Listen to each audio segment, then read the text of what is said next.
and other things as well. So a few people here work in a company where the company claims that everything is kosher.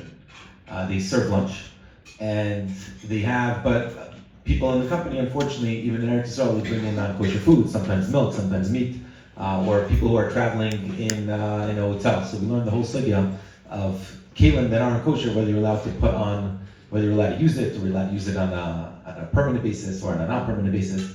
So what's the Reshivas Psak Legabe, someone going to a hotel and he's staying there for a week? Would he be able to use the kelim for things that are cold? Would he be able to use the kelim to make a hot coffee? And then someone who's in a business where every lunch he's using these non-kosher kelim, would he be allowed to put fruit and vegetables on these non-kosher kelim? Kozman that the kli is still ben yomo. Let's say the people before, within 24 hours, cooked something treif, heated up something treif on the kli. So when it's a ben yomo, it's a shana deraisa. So that's a subject deraisa. You're not allowed to. But if you know that it's ain't ben yomo, so once it's ain't ben yomo, you don't even have to kasher the treif kli. If it hasn't been used for hot treifas for the last 24 hours, you assume the bleed that's going to come out is going to be nice and done with God. But it's also midirabbanan. But if let's say you're not sure, maybe it wasn't used for treifas in the last 24 hours. So then, if the latest asafik is when it's ain't ben yom already, then we say straight to the rabban l'kul. Strictly speaking, it's mutter. It's a suffix if it was used for treifas in the last 24 hours.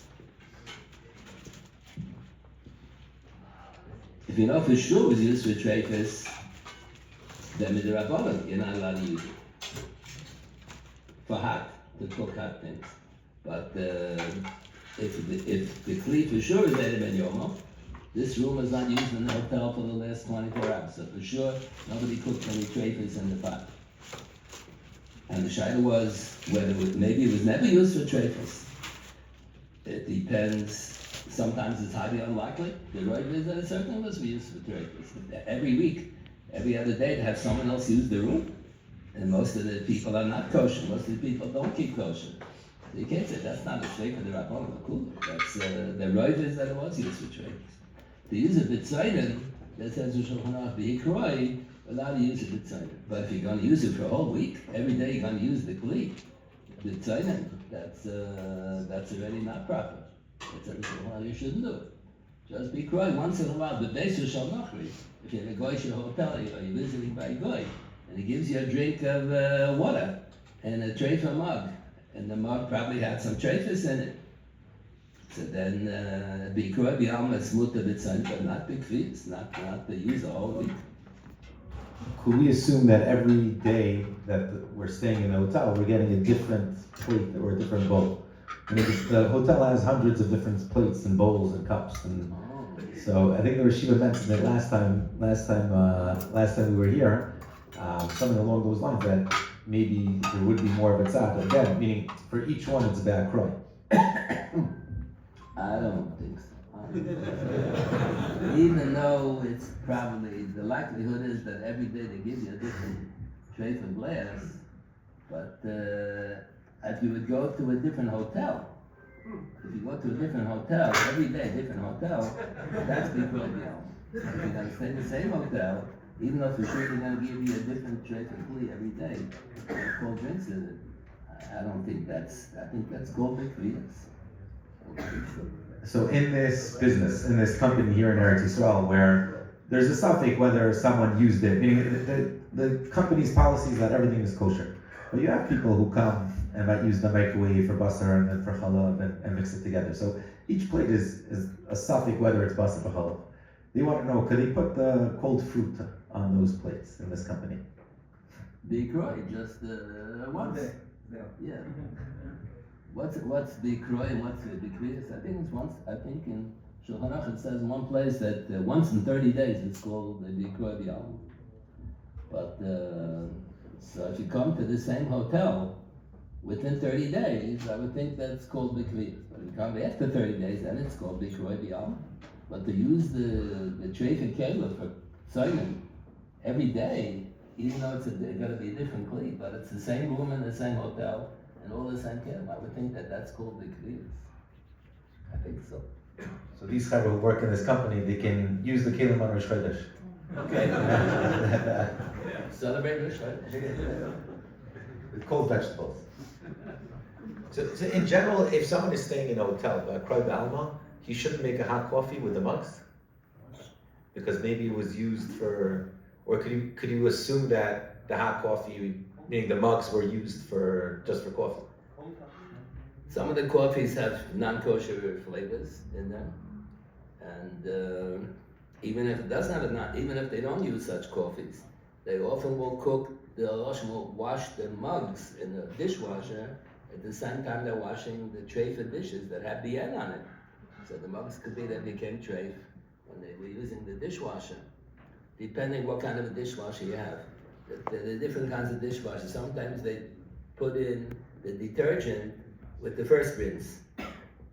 So even though you're shooting burning hot water on the chazer and on the plate, and the plate should be balei the chazer and the mug should be balei the chazer, but if you have detergent on it, so it said the shulchan, we assume that if you have burning hot water and you put in a lot of detergent, that's going to be nice and tam l'gam. So the tchilas habliya now will be nice and tam l'gam, so it won't be a problem. But other dishwashers, they don't put detergent in by the first rinse. First rinse is burning hot water, and makes a bliya in the kli, and then there was no detergent to make a nice and tam l'gam. So you got to figure out what the nature of the dishwasher is, different kinds. I don't drink coffee, so I can say all the hummus I want. Maybe if I would drink coffee, I would be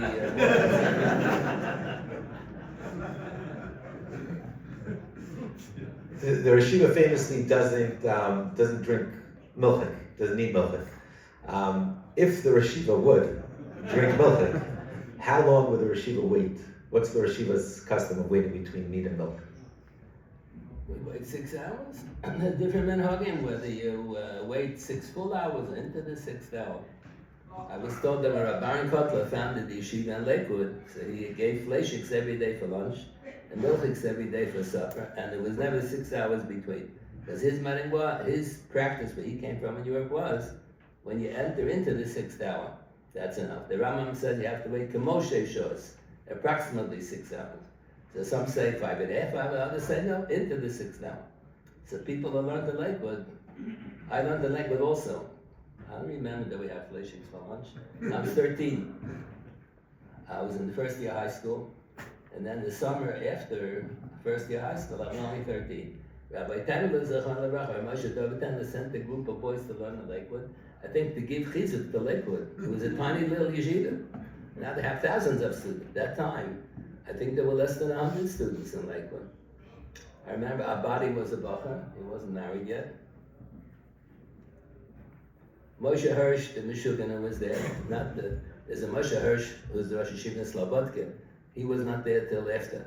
But Moshe Hirsch from the Torah Karta, he was there at the time that we were there. Prominent people, yeah. So we were learning a lecture. When I was in Lakewood that summer, I don't remember that we had fleishiks for lunch and milchiks for supper, but they told me that before my time, in the earlier years, that they had every day fleish for lunch and milchiks for supper, and it was only 5 hours plus. Someone asked Rav Soloveitchik, those who have that practice, is it based on the din of mixes hashoah kukula? Is it din of mixes hashoah kukula? Is it based, they said, there is no such din, mixes hashoah kukula. He said, it's based on the fact that Rambam says, Kamoshe Shos, approximately 6 hours. So he said, usually if you eat lunch from 12 to 1, then you eat supper from 6 to 7, then between 1 and 6, it's a little over 5 hours. But it's not that there's a din mixes hashoah kukul, no such halach. And 3 hours, The Yekis, I live in Yekiville. I live in Washington Heights, so by the Yekis they only wait 3 hours, but Rabbi Schwab, Zechon Lebracha, used to always, when the boys in Broyas Yeshiva were learning Yeridea, so he would always show them that the Taz quotes from the Marshal, that one is a Ben Torah should wait 6 hours. So he said, you're learning Yeridea, you're learning with the Taz, you're Ben Torah. So the Taz quotes Marshal, you have to wait. Rabbi Broya was not happy about that. Their meaning was only 3 hours, but Rabbi Schwab was a half non-yekin. He learned, I think, in Telus, if I'm not mistaken. He learned in a Litvish yeshiva. Very few Yekis before the world learned in Litvish yeshivas. So he didn't go for all the Yakishim and Hagim. So he always used to encourage the boys learning for smicha that they should wait 6 hours. And those learning smichas chaver? Smichas chaver you're learning your day. They tell you. In the Yeshiva's Agada, the Yeshiva writes that sometimes not everything that he saw, let's say in his father's house, was exactly the way that that you learned in yeshiva. So with something like this, someone whose father had a minute to wait 3 hours, and now he's learning the shach and the taza that the Yeshiva says. Is it better to be mekabel the 6th hour or the 5th hour? And so Rabbi Shmuel was right, that he showed the Talmidim. The Mashal is talking about people who only wait 3 hours. But he says Bnei Torah should wait 6 hours, even though that's not their family minute. That's what that Taz is recommending. I think so. Into the 6th hour? Into the 6th hour? Whatever. Okay, meaning a few people asked that they have, like their father waited 3 hours. And then when they got married, they went up to 6, or for other familiar reasons, maybe they want to go back to 3. Is there, should that be taken into consideration? Like someone whose father waits 3 and he's offended. Why are you waiting 6? Why are you being, you're from other Father's offended. Yeah. No. There was such a legitimate meeting for many years. They had a meeting, yeah. My children always made fun of the Yekis, and they all married Yekis. My first son was from Switzerland. I think he only waited 3 hours. We have to open Smichas Tamer in Switzerland. I think we have one. We have to get No, now he lives in Eretz Yisrael. With regards to hard cheese, so we saw the Ramah that said that also by hard cheese you should wait, like you would wait from meat to cheese. So with the Rashid, meaning the Ramah quotes that the minhag in his place between meat and cheese was 1 hour, right? It says that. Like it says at the end, the table hachmer for 6 hours. So between hard cheese and meat, would the Rashiva say that it's best to wait like the chumrah of the Ramah of 6 hours or 1 hour? Also 6 hours. Also 6 hours. That's the common meaning. But it's very rare to have hard cheese. What we call, in America, we call hard cheese. In the cheese industry, they don't call that cheese at all. What we call American cheese, hard cheese. The big pack. They don't consider that cheese. Cheese is, they're fancy cheeses that are very expensive. With the holes in them. We usually we don't eat those kind of cheese. Does the Rashid have a gather of what exactly would make something a hard cheese? Is there like a clear... I think it says in the Shach that it aged 6 months. Now they have processes where you have overnight that ages 6 months. They put in chemicals, but it has to be some real hard cheese. So the OU has on their website a list of which cheeses that's considered hard cheese. I never eat those cheeses. I never paid attention to it. Parmesan, some fancy cheeses that I never eat, but it's rare. Most of the normal cheeses you don't have to wait 6 hours. And one of the Rabbanim thought that if you have the cheese in your refrigerator for 6 months, that's good. That's not what it is. It means the manufacturer of the cheese it took 6 months. They mean sitting in your refrigerator. Well, it was ridiculous. One of the prominent Rabbanim in New York said like that. I don't think it's true. we learned the sugya of tafshil shel basar, right? That if you're but at the end, it seems that everyone is machmer that if you have a tafshil shel basar, if you cook meat with potatoes, and then you eat the potatoes, so the Ramah says that you're fleishik and you should wait 6 hours, even though you don't have the svaras of basar bin hashinayim, because all you took was the potato, and you might not even have the svara of the meshicha or tam, because you're not really. Well, anybody says it's best to wait 6 hours. We saw in a few poskim that the same thing l'chorah would apply to French fries here in Eretz Yisrael. A lot of times in America also, I'm assuming, when the restaurants make French fries, so in the same fryer they'll make schnitzel or the like. What's the Rashida's psak regarding something like that, like French fries, or even someone in their own house? Now there's also like fryers that sometimes a person will make a schnitzel and then he doesn't want to throw out all the oil, so he'll save it, and then the next day he'll make French fries. Yeah, the Shachar Yeridea says that we're only machmir if you did the French fries in the oil because you wanted it to get the flavor of the flesh.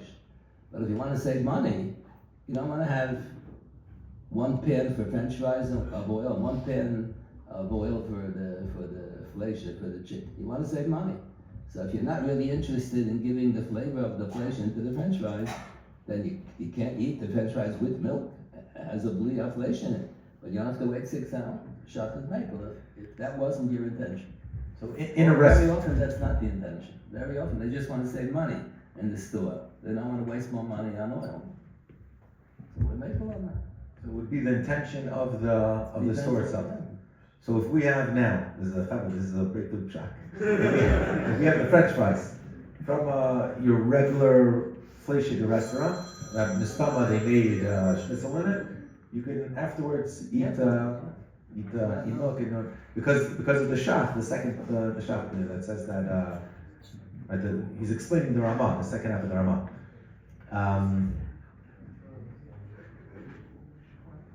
With regards to, we didn't yet do the study of Zayah, but we're about to. We want the Rashiva's opinion on ovens. The Rashiva can give us a little brief on cooking oven in the same oven, meat, and then cheese or whatever, covered, not covered.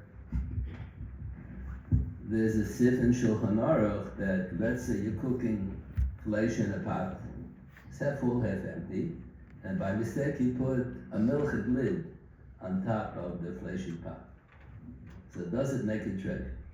So it's in the Shulchan Aruch that if you have the bottom has fleshy soup, chicken soup, and the top is half full, half empty, and you have a milchid lid, so there's going to be thick steam on the top half of the inside of the pot. So that's called hevel. Hevel is dina kiroitiv, so just like if there would be burning hot water going from flesh to milchiks, it would give the bliya of fleshiks into the milchiks into the fleshiks. The same over here, hevel dina kiroitiv, so everything becomes straight. The lid becomes possible. All of the flesh on the pot becomes possible. So Moshe Feinstein assumed that the same thing applies to an oven. That when you cook food in the oven, we assume there's always invisible evaporation. That's called zayah, not to be confused with perspiration. That's a different zayah.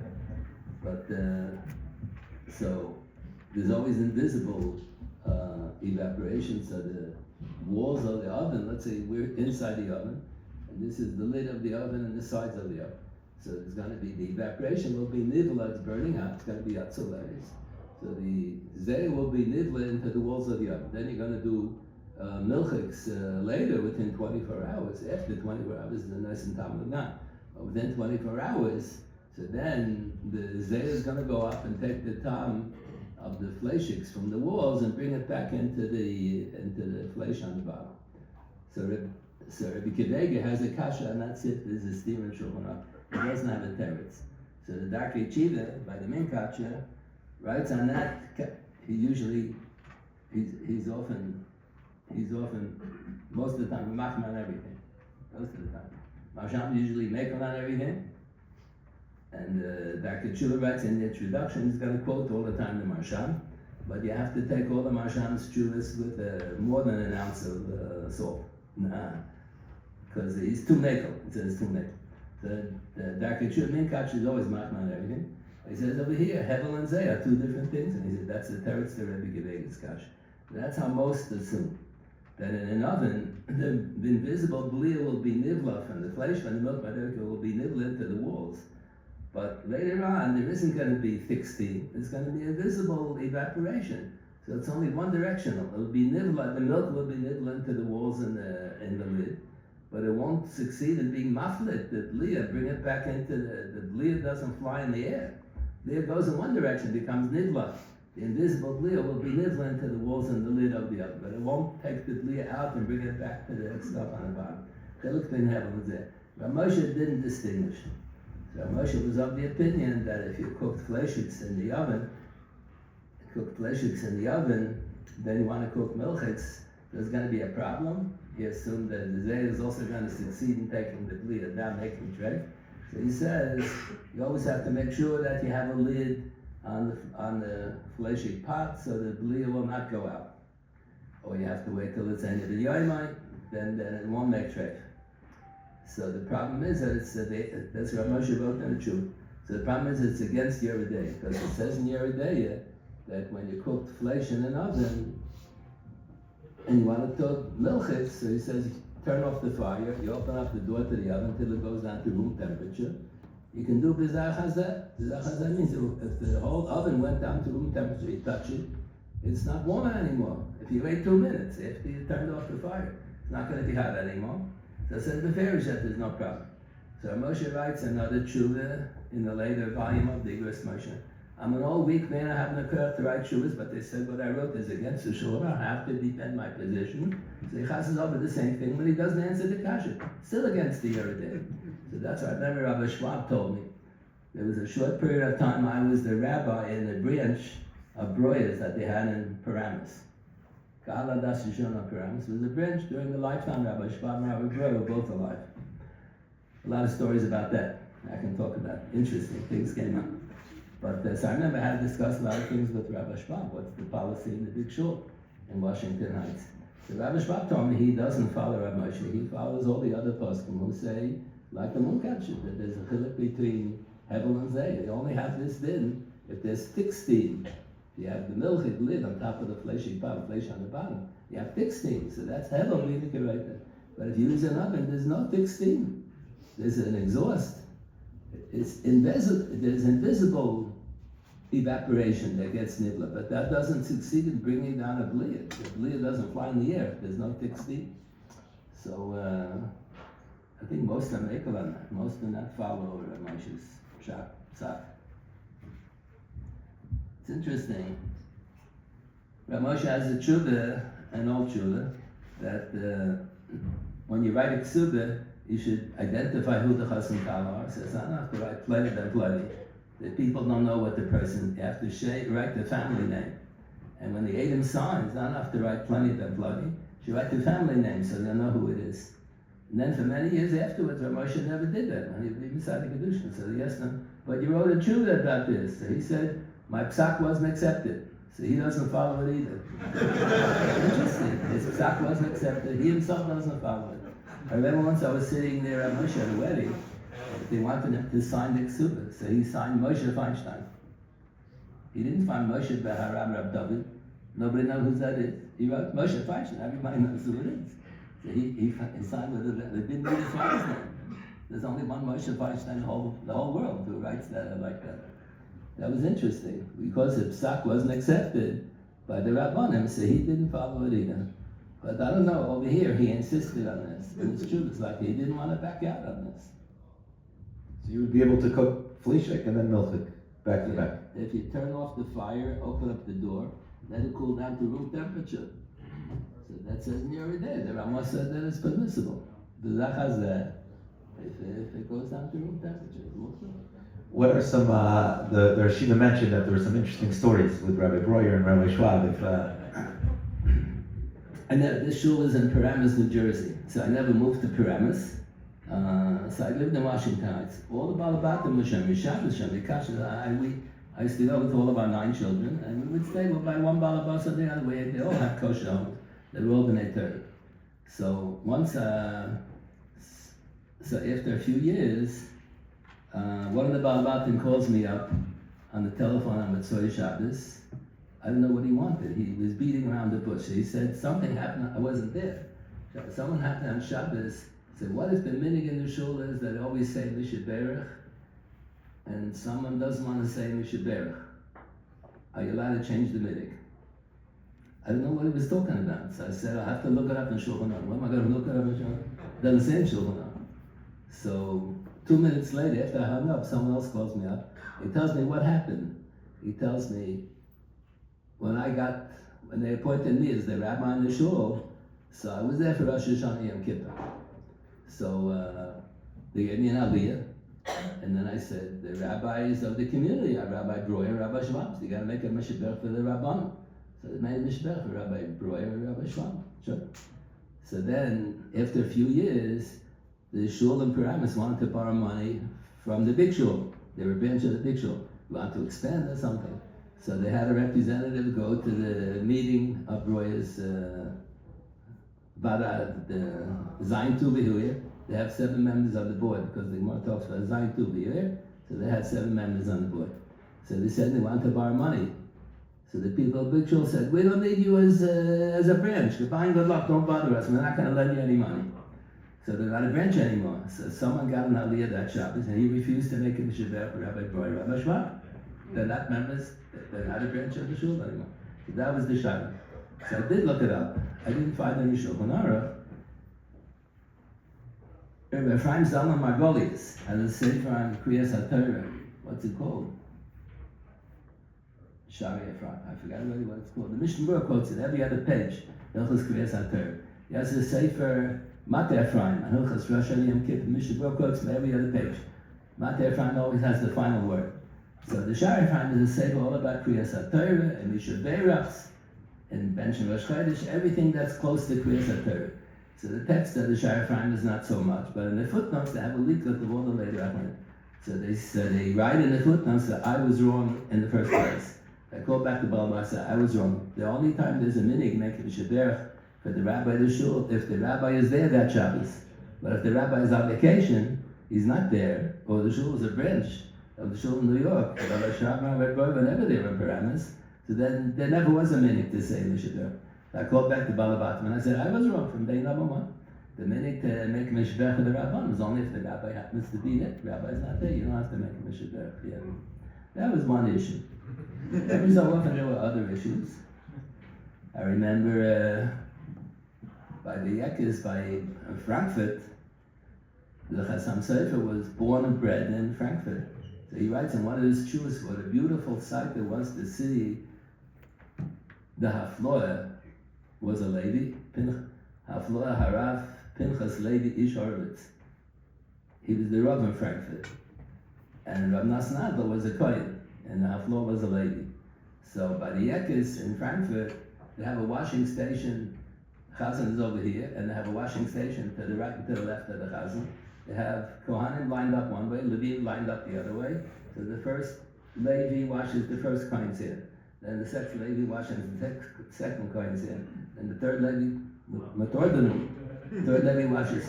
And they don't miss any Chazaras Hashatz because they're standing right next to the Chazan. It's very beautiful. And then some of the Levium go to the end of the line so they have a chance, if there are more Kohanim, to have a chance to wash another Kohen's hand. So I noticed they're washing the Kohen's hands right next, I sat in front of the shul. So I noticed that the cup had a lip when you pour, not like here, that the cup contains water up until the top. But here, if you have a spout, a lip, what do you call a spout? The cup cannot contain water all the way up to the spout. It's going to spill over there. So the Shulchan Aruch says it's only considered a kli till the point that the water will not spill over. So if you're pouring the water where the spout is, you're not pouring it from the kli because the spout that sticks out can't contain. If it's standing like this, it doesn't contain water that high. So I said you shouldn't use such a kli from the Tilas Yadayim. Not for the Kohanim and not for Hamaitzi and not for Hamaitzi either. So I said you shouldn't use such a kli.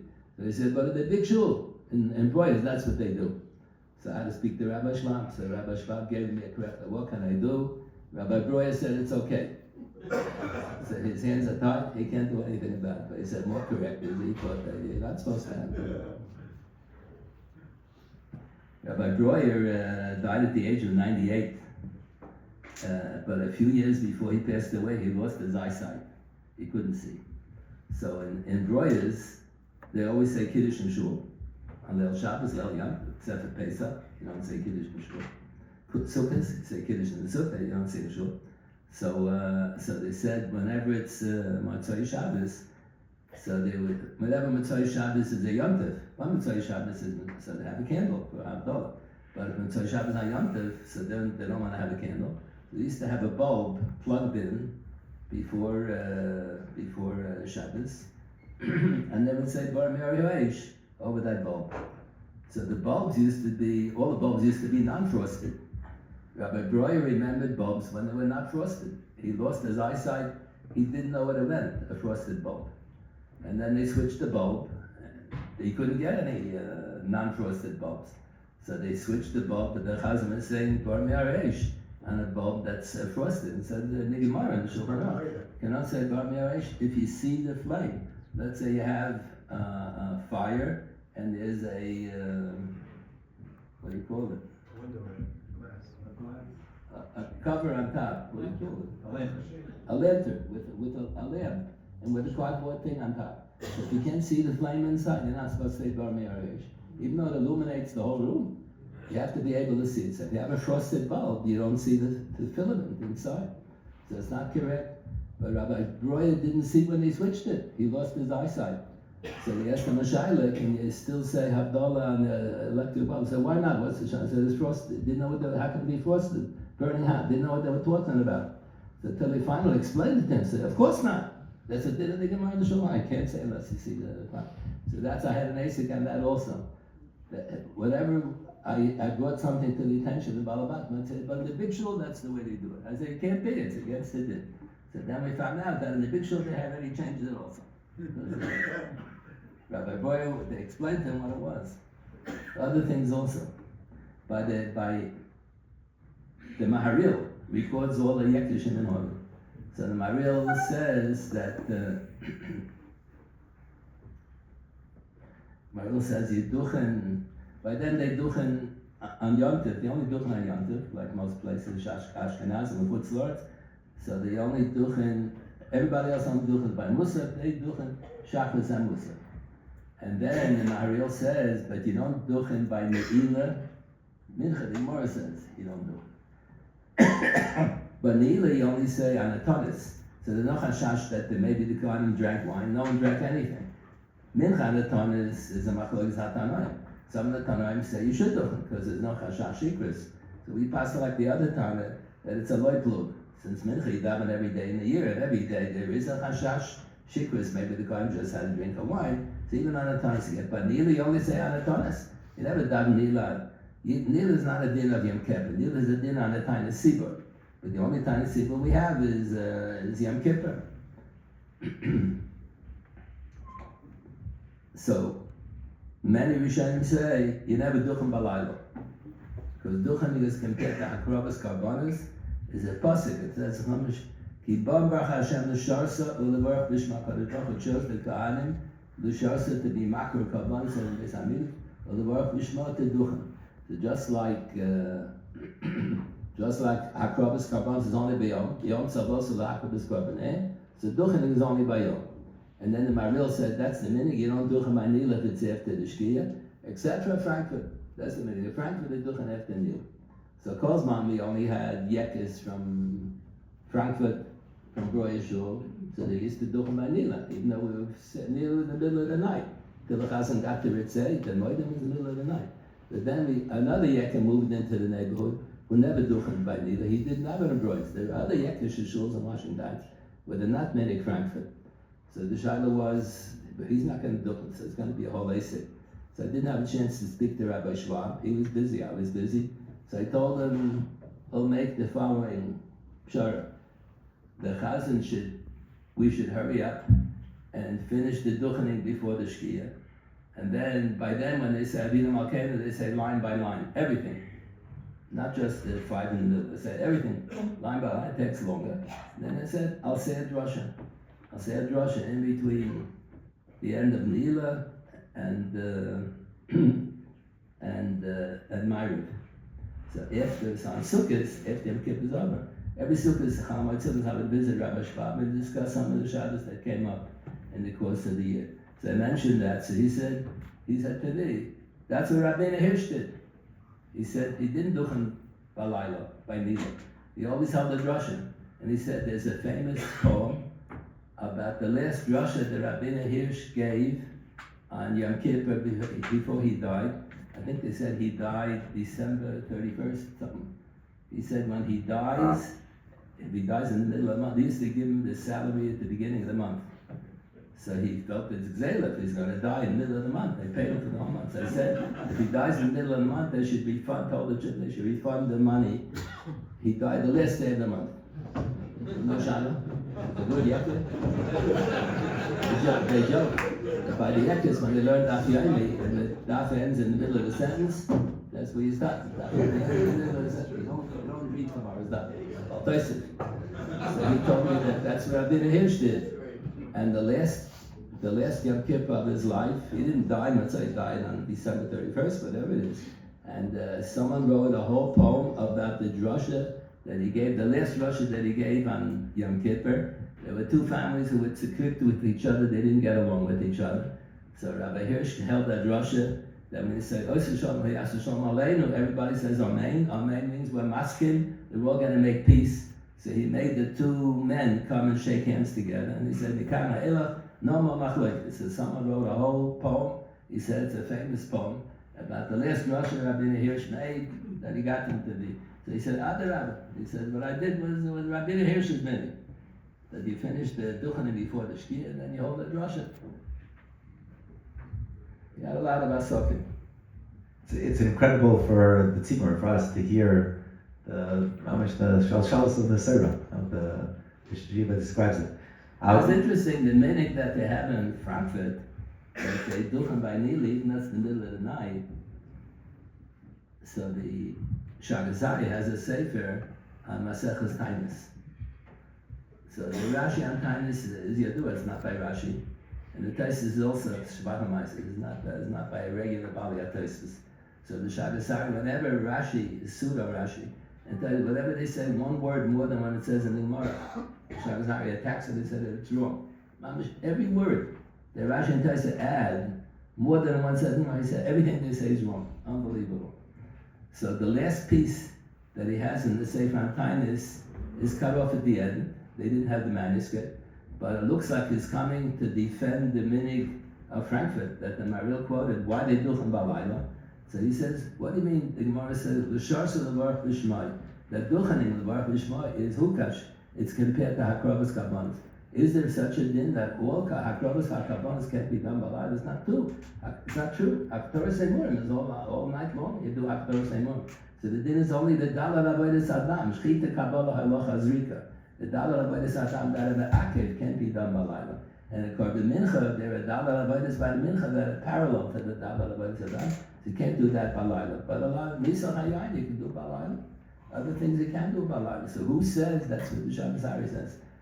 It's chopped off in the middle. That's what. And if you look in the Maharil also says that all over Europe they don't do like Frankfurt. They don't do balayla, but he defends the Minik Frankfurt, and it sounds like that's what he's saying also. They defend the Minik. He said there is no such thing that you can't, by definition, you can never do Hakrabas Koman as well. Only the Davar Avodas Adam. So who said the Duchen is Hukash the Davar Avodas Adam? Hukash the other Karbanis. The Rishonim say like that. That you don't Duchen. We say you don't Duchen by Ma'ariv because no Chazoros Ajatz by Ma'ariv. You only Duchen by Chazoros Ajatz. But the Baalei Taisus said you don't Duchen by Laila because the Hukash Tavoid. So that's what the Acharonim say. The Minik Frankfurt is acceptable. There are many Avodas you can't do by Laila. So Duchen is Hukash the Avodas. Yeah. Just because it's getting a little late, a few more questions. We learned the sugya in the Ramah of dried meat. That dried meat, if it's mamish dried, it's like eitz, and they used it as, from there we got into gelatin. What's the Shiva's psak with regards to taking Advil with the liquid gels, or vitamins that have the gelatin capsules? Is it best to avoid those, or? Somebody asked me to ask Rav Soloveitchik. This person thought that since you don't chew it, you just swallow it, it's mutter. I thought that was ridiculous. So he asked me, please ask Rav Soloveitchik. So I asked Rav Soloveitchik, what's the din? Are you allowed to swallow a gelatin capsule? So I said, it's mutter. So I said, is the reason why because you swallow it, you don't chew it? I'm not going to tell you the reason. That was his shit. It's famous. Others, Cheskel Abramsky, people asked him a shayla about ribis. So he gave a psak, and then they said, what's the reason? I said, I'm not mochich to give you the reason. Taisa says, if there was a din Torah meeting moments and they were koifing me to come to this business, I didn't want to go to this business, they were koifing me, and I lost, the Gemara have the right to say, kisfuli meza tam damtuni. Have the right to ask, give me big stops, I'll be able to show it to other rabbis, and maybe they'll be able to convince you that you made a mistake. So he said, so Rabbi Hershel Abramsky said this, so that's what he said. That's only in the Torah and the Imam. But it is the head of the Shaila. You asked the Shaila. I didn't call for you. You can't ask me the Shaila. I'm not mechuyev to give you the reason. So the Rabbi, so they said, he always did that. People would ask him a Shaila, he would say, "Awesome, mutar," and say, "Why?" I'm not mechuyev to give you the reason. So that caused big kilkula because people guessed on their own what they think the reason was, and then they had a lot of kashas. They guessed wrong. They usually guessed wrong. So I said, no, the person who asked me to ask you thinks that it's mutter because you swallow, you don't chew, sell him, it's mutter, but that's not the reason. I think the reason is that the capsule is not roy lachila, so the capsule of is not roy lachila. So if you're sitting there, if you're watching movies and you're popping a capsule into another capsule, like peanuts, popcorn. So if you eat one after the other, even though it's some lachila, but that's called akshalei. That's machlokes is you learn. That's machlokes the Rosh and the Rambam. And Shulchan Aruch pass like the Rosh. That is also the Rambam holds it's mutter. Nifsa machila is mutter. L'chadchila. And the Rosh says it's also with the Rambam because actually, if you eat it, you demonstrate that all it is roy lachila. So you wouldn't allow. But if you're only swallowing one capsule, you're not popping one after the other. You're swallowing the capsule in order to have the medication that's inside the capsule. Rav Hershel Schachter said it's mutter. Rabbi Belsky is the Hanurach who used to be in the OU. He was a Rebbe in Torah for many years. He was a mumche in Shulchan Aruch. He used to give shiurim Torah in different chelkei Shulchan Aruch. He used to give this smicha and Torah. So he said that there are two types of gelatin capsules. He said there are soft gelatin capsules that if you take a teaspoon of warm water and you put the gelatin capsule in, it'll dissolve and it'll taste like chazal shmaltz. Tastes delicious. So he said that's not called nifsa machila. But if you have a gelatin capsule that's not going to dissolve, then it's called nifsa machila. That's the definition, because the Achronim have a kasha. If nifsa machila is mutter, so let's say you have your fried ham and eggs for breakfast, and you eat it when you burn your mouth. You burn your tongue, it's burning hot. So let it be mutter. Shalok derech achilasa. Shalok derech achilasa. If you eat food that's burning hot, or let's say you take treifa hot dogs out of the freezer, it's hard like a rock, hard like ice, and you eat it. So you're eating it, shalok derech achilasa. So shalok derech achilasa is also midrabban, you know. But if it's nifsa machila, unless it's actually, unless you eat a lot of it, but just eat a little bit, there's no actually, so then it should be mutter. So the Achronim ask Akasha, the Chazon Ish explains it very well. Chazon Ish has a lot of good things on the other day, just Pashup Shot. A lot of times he has Pashup Shot the other day. A lot of things in the OU, they follow the Chazon Ish and gives Pashup Shot. So the Chazon Ish raises the question that the Achronim ask. Why don't you say that the burning ham and eggs, you burn your tongue, it's not only Shalok derech achilasa, say that it's nifsa machila, who eats it when it's burning hot, or you take out the hot dog, the tray for hot dog is hot like a rock, and you eat it like that. So why don't you say nifsa machila? But the Chazon Ish says no. A layman can make it roy lachila. Just wait till it defrosts and shut. You wait a little bit, it'll be roy lachila. So that's called, if you eat it now, when it's burning hot and you burn your tongue, or you chewing it like a rock, that should look at the achilasa. You can't call it nifsa machila, because a layman can easily do it. Let's say if you have delicious treifa soup and you pour in ink and it tastes awful, so also you can remove every speck of ink. There's a chemical procedure in the stomach.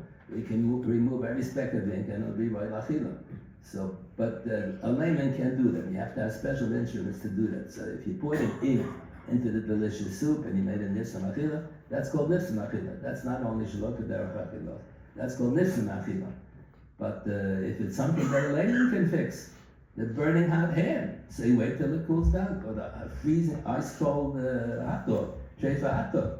So you wait till it defrosts and shut. You don't have to be an expert chemist with procedures to separate.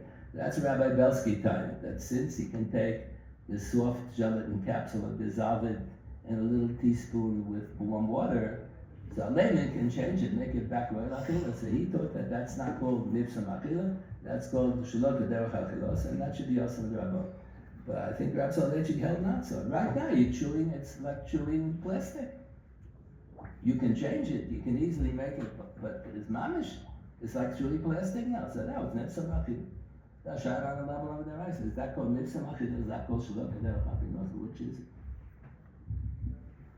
Rabbi Belsky, I didn't tell you part of this. Rabbi Belsky's brother had a company where they manufactured capsules that were hard,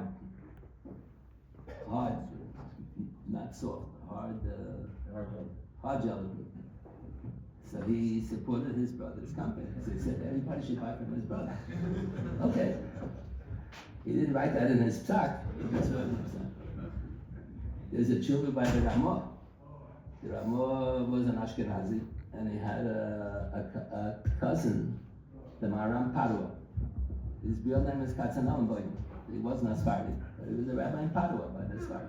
So this is a famous chunk of Jewish history. So the Maharam Padua printed a Rambam. He went to Shutfus with an offer. They printed a Rambam. He added some Oris in the Rambam, and he was selling the Rambam. Then another guy found out that the Rambam sells. So he also reprinted the Rambam. He didn't have the Hagos or the Maharam Padua, but he printed the Rambam regularly. Mishnah, all of them. And he was underselling the Maharam Paduas. So the Maharam Padua asked the Ramah, can he please write a tshuva to support him? And no one's allowed to buy the Rambam from the guy. So the Ramah writes a whole long tshuva, famous tshuva. He gives 6 different reasons why you're not allowed to buy. And I was very surprised he doesn't say that he's a cousin of the Maharam Padua. I thought that wasn't right. He should have said he's a cousin. So he has an idea over here. Maybe it was a Dovi Yadua. Maybe during his life everybody knew he was the cousin of the Maharam Padua. But I was very surprised about that. Some of the explanation that he gives are a little humorous. He says there's a din. The Gemara has a pasuk al tashkin v'alecha avlo. The Gemara in Ksubas in the second paragraph. You're not allowed to keep a sefer shein a mugad. Let's say you have a sefer that has a mistake, or a sefer that has a mistake in it. So you're not allowed to keep it around the house because he may paskin wrong based on the sefer. So the Ramah gives one of his 6-7 reasons why you have to buy the Maharam Padua's Rambam is because he wrote Hagos on the bottom of the page, and every regular Rambam is a sefer shein a mugad. Only Maharam Padua's sefer has Hagos. Do you know what Hagos? Some of you look in the Rambam once in a while. So there's a Maggid Mishnah, there's a Lechem Mishnah, a Kesem Mishnah, and a Mishnah Melech, and there's on the bottom of the page, I already forgot, Migdal Lois, everybody. Hagos and Maharam Padua, you never even notice that they're Hagos and Maharam Padua. After the Rambam, the text, every 3rd page, there's a line with tiny letters, where to find the Nechosh Mishpat, where to find the Shulchan Aruch. Once in a while it says in Tfus Venezia, it's a different year. Nobody even notices that there's a line there. Yes, any Bach and Yeshiva. Nobody ever looks at that line. So the Ramah shot that it's a sefer shein a mugad. You're not allowed to use it because it doesn't have Hagos Maharam Padua. No one ever even knows that it's there. That was very humorous. Has other reasons also very humorous reasons. He thinks that the Goyim, there's a din in Baba Basra in the 2nd paragraph. That if the Talmud Chacham comes to town, he's selling cosmetics full of brush men. They used to have traveling salesmen. They used to knock on the door and ask if you want to buy cosmetics, you want to buy soap, you want to buy this, that. Knock on the door. So if there's a Talmud Chacham and a Balabas, both come to town to sell. So the Talmud Chacham, if he'll have some extra time, he's going to learn. The Balabas, he didn't sign up for the Smicha Chaber program. He's not going to learn in his extra line. So the Gemara has a din, you have to let the Talmud Chacham first sell all of his merchandise, and then you let the Balabas sell, because the Talmud Chacham will be able to learn. So one would think that this is a din in Hilchos Talmud Torah, you should support Talmud Chachamim. So the Goyim are not mechuyev in that. So the Ramah says, but it's printed in a Chosh Mishpat. So he says the Goyim, one of the Shemitz Menach is dinim, and the Goyim have to observe every din that's in Chosh Mishpat. Even though this din belongs in Yeridei, Hilchos Talmud Chachamim. By accident, they put it in the Chosh Mishpat. So Ramah says the Goyim have to observe every din in Chosh Mishpat. That is also, we thought that was a little humorous. The Goyim are mechuyev to observe the din aktin le'shukah. Some of the other reasons are there. So we want to thank the Yeshiva for coming every time and every year. A lot of people here have either children or son-in-laws that are fighting in Gaza or will be fighting, or in Miluim. If the Yeshiva has any different visit for us. Yes. Yeah. Has any different. Everyone should be safe and sound. They should win the war with Nisim Tluim. You know, you're not allowed, Mishnah said you're not allowed to pray to HaKadosh Baruch Hu, they should make a nest. But it says in Shulchan Aruch, if one forgot to say Al Anisim, Al Chanukah, and Benching, you must say you're not mechuyev to say Al Anisim and Benching, only in Shemona Esrei. If you want to, it's not a hefsek, it's a reshus. But by now, it's a minig. The minig is you're mechuyev mitaminit to say Al Anisim. So what if a person forgot to say Al Anisim? You don't have to repeat Benching for that. If you forget Al Anisim and Purim, that's a machlokes in the Magen Avraham because he's a chiyuv suda. Al Chanukah is no chiyuv suda.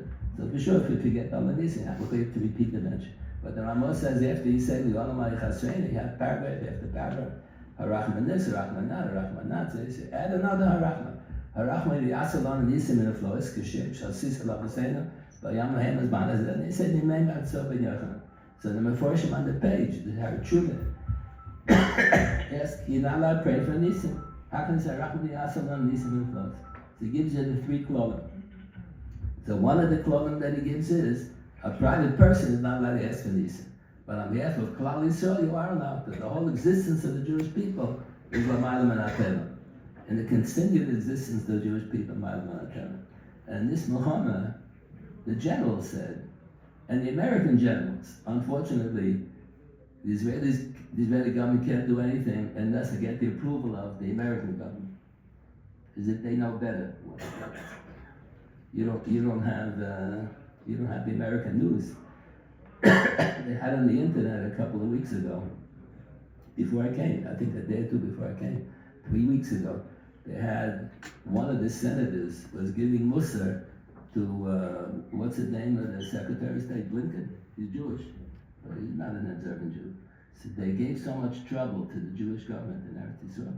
So he gave him Musar, and he said, your administration is going to go down in history as the worst administration. Every decision that you made was absolutely wrong. He said if they would have listened to you, Sinwar would be alive today. If they had listened to you, Nasrallah would still be alive today. Listen to you, everything, every step of the way. He said, your administration, all the decisions that you made were absolutely awful. You should admit it, that you made mistakes on everything. He gave him a whole thick collection, a whole book. He wrote a whole book explaining why everything he did was wrong. So, unfortunately, the Israeli generals, every couple of weeks, have to go to Washington to explain to the American generals why they want to do this, why they want that, why they did this, why they did that.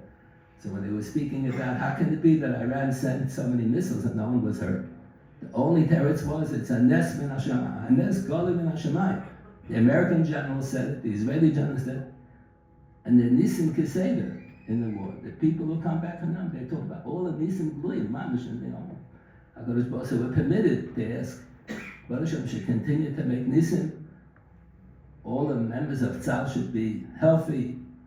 They shouldn't be harmed, and they should win the Milchama.